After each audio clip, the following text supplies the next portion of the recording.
Hi, I'm Mark Baer. Welcome back to MUSE. My guest this segment, Eduardo Fujii, a photographer, a scientist, and what am I forgetting?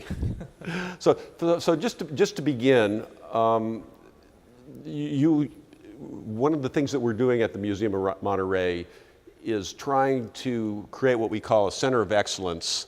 And by that, we mean we are trying to bring our scientific, oceanic community, intellectual community, historical community, together with the poetic, the creative, the painterly, the photographic, artistic community, feeling that the two groups together don't come together enough, and that having those people together is important in getting out bigger messaging.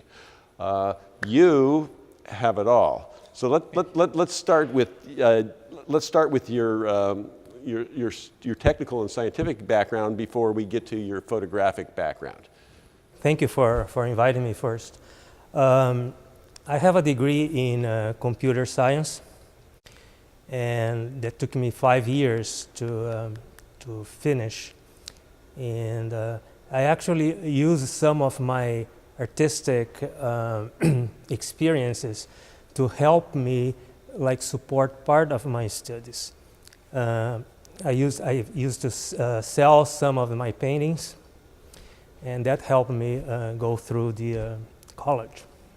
Again, you're in the non-proliferation department at Monterey Institute of International Studies. Yeah, that started when I came here in Monterey for a master's degree at the Monterey Institute of International Studies. And as soon as classes started, they hired me as a part-time student to work in one of the Institute's research centers. That is the James Martin Center for Non-Proliferation Studies. And they needed someone to write a user interface for one of their databases. And it so happened that I have a degree in computer science, so they hired me to write the program. So and then you've been there ever since. I've been there ever since, and it's really a fascinating place to work. The staff is very committed to the cause. And it feels really great to be part of something bigger, some noble cause, which is to prevent the spread of nuclear weapons. You're also, through your artistic side, you've become their sort of non-official staff photographer in a way. Yeah, that was funny. At some point, they found out my passion for photography. And at that point, I became the unofficial photographer, which was very interesting, and it gave me the opportunity to photograph very important people, frequent visitors to Monterey, to the Institute, former ambassadors, former US negotiators to international arms treaties. We had the former President of Kyrgyzstan and the Secretary General of the United Nations. So that was an interesting opportunity. Yeah, so this gives you a great entree. But again, just so that my audience is clear about this, you're not an amateur. This work is very sophisticated, very thoughtful, very beautiful and very unique, your work. When did you begin? Well, I credit my early exposure to arts and to the style of photography that I have today. My parents had me start music lessons at very early age, I think it's 5 or 6. And then later on, I took on painting, and I think that gave me the foundation for me to develop this style that I have today. I mean, your work is very painterly. It's very hands-on. You also bring a lot of science to it. So you seem to be really using your skills. What inspires you? We are very fortunate to live in this area. There are so many talented photographers, and it's really an inspiration to everybody to look at their work. I also get inspiration from painters. I love Chagall. From composers. I love Schubert. And I always have this kind of a impromptu or prelude playing on the back of my head when I'm photographing or when I'm creating an image. And I think that sets the tone for the final images that have this kind of a mysterious look and some kind of a romantic, just like me. Let's the romantic style, and let's talk about style. I like, as you mentioned, photographs or images that have a painterly look. And I achieved that, I try to achieve that by various means, in camera and also in the computer. I like to photograph when there is fog that gives the image that eerie mood, and it's very beautiful. I also like to use long exposures, and then I pan the camera either vertically or horizontally. That makes the image look very painterly. And on the computer, I like to apply textures, like scratch surfaces. I like to distress the images and also paint in particular areas of the image using digital brushes and create some borders. One of the things we discussed is materials. A lot of your work, which the viewer's not going to be able to see, is that it's on a lot of that you do on watercolor paper rather than on reflective paper. Yes. So that it has a different feeling to it. Materials are important. How did you tumble onto that? Yes, I like to experiment with different print materials. I usually like to photograph on watercolor paper because it has this matte look that I like, and since I like painterly look, that I think it's the one that has the better look that I'm looking for. I'm also printed on rice Japanese paper. Yes. And these are very beautiful, very delicate. What you want people to do is see what's not there.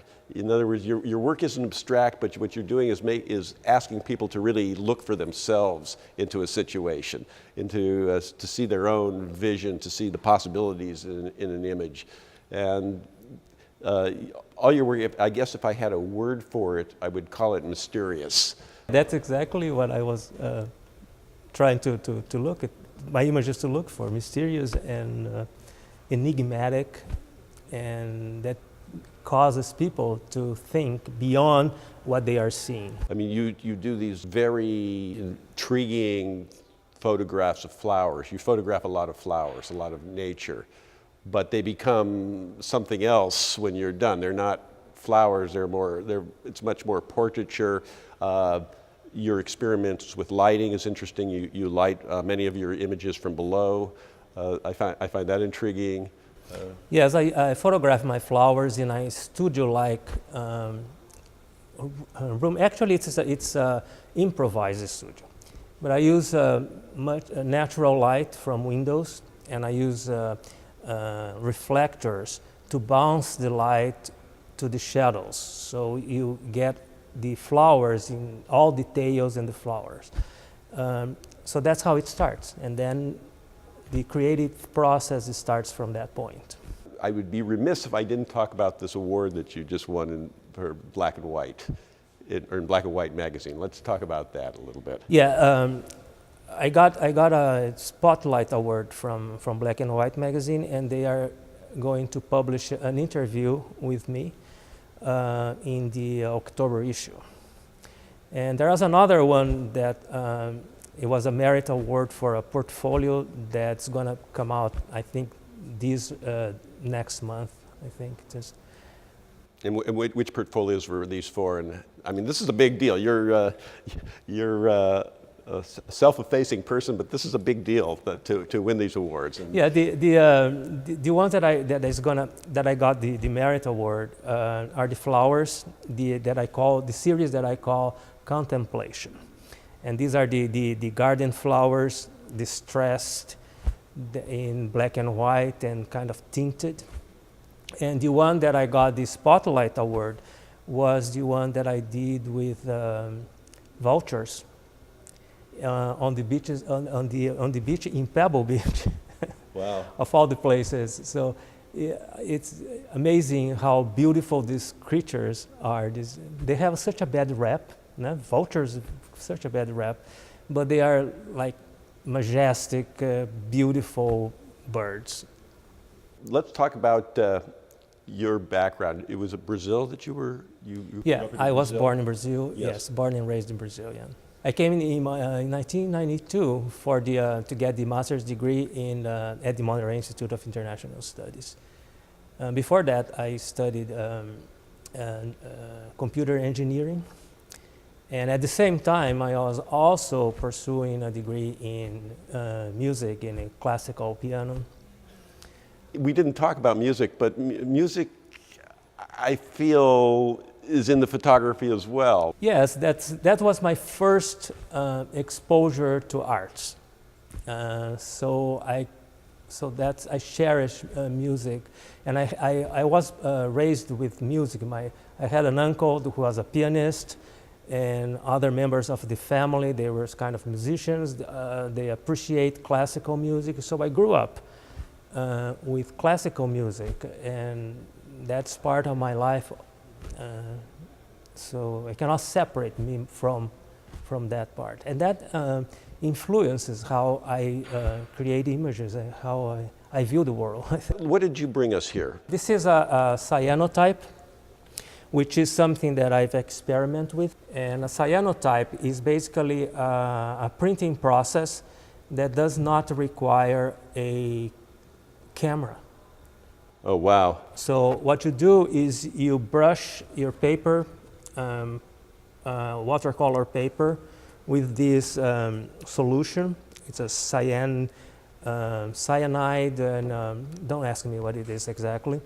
And that's why it's blue. My guest, Eduardo Fujii, thank you so much. A pleasure. Thank you for inviting me. And thank you for joining us for MUSE live at the Museum of Monterey.